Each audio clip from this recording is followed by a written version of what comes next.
How do you teach your kids how to be leaders? By going against the social norms. That's how.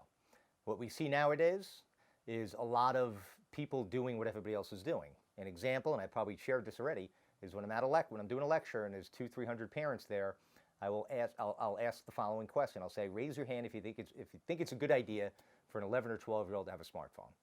Never once has anybody ever raised their hand, and then I will build on that, and I'll say, then we can all agree it's a bad idea for kids to have smartphones. And everybody nods their head in approval. And then I go on to say that the average age right now of first smartphone issuance is 10.3 years old. All right, so everybody that thinks it's a bad idea, we do it anyway.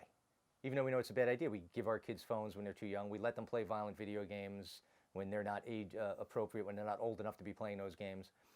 And the problem with that is that if we're kind of following the crowd, then what we're doing is we're teaching our children how to do that. And leadership is something that is taught to our children. And if our kid is the outlier that is not allowed to do what everybody else is doing, we may be creating a future leader instead of a future follower.